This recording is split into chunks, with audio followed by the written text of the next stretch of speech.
big games, and he's done all that. You know, he's been playing at a high level for a long time. He's played big in all the big games.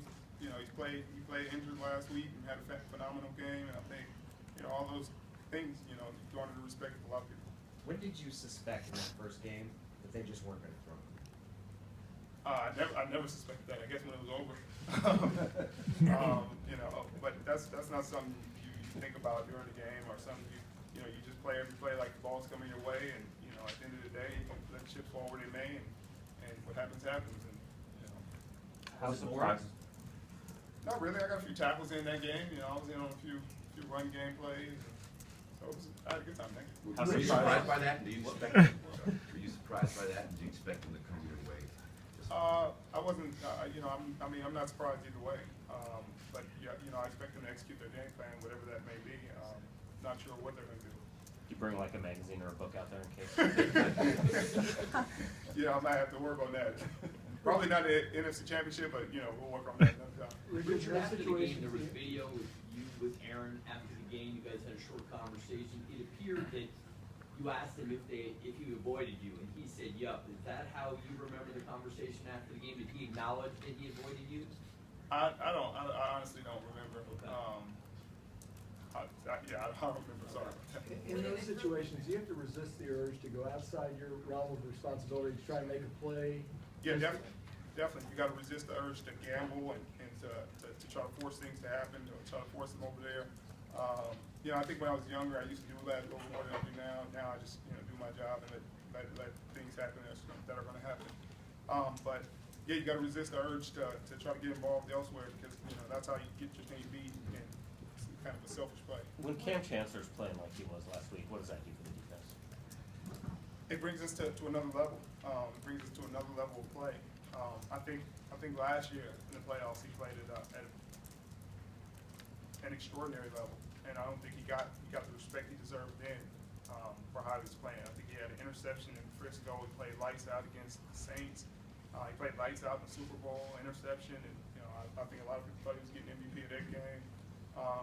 And it's exciting to see him getting the respect he deserves. But when he's playing like this, I mean, we're a very, very difficult defense to play against, and we appreciate him, man, because he's an enforcer, he's a big-time playmaker, and a big-time player.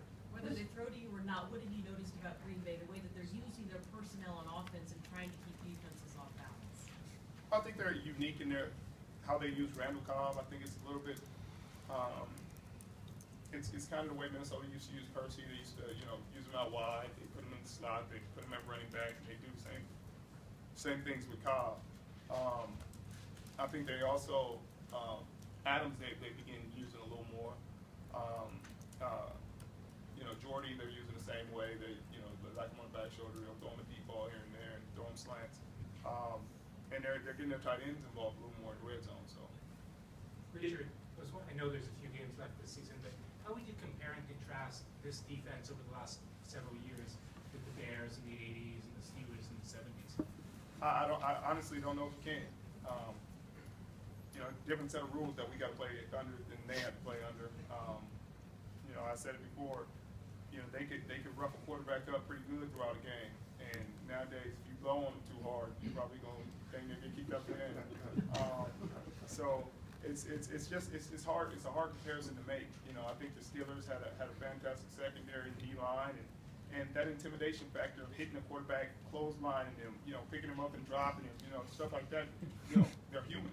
You know, that weight wears on the quarterback, and I think, you know, nowadays there's no way you can do things like that and get away with them. I mean, if you watch us play now in a game and then watch the game from the '70s, you kind of wouldn't even recognize it the same game.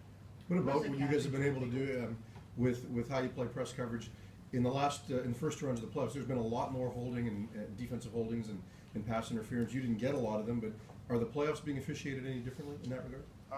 Not to us. I mean, these are the same questions I think over and over and over and over that we got throughout the whole year. I mean, you asked us that at the beginning. They said it was going to be a huge emphasis for Seattle, and we're going to have so many problems. I think we're near the bottom of the league in holding calls and pass interference and all that. So I mean, I got nothing for you.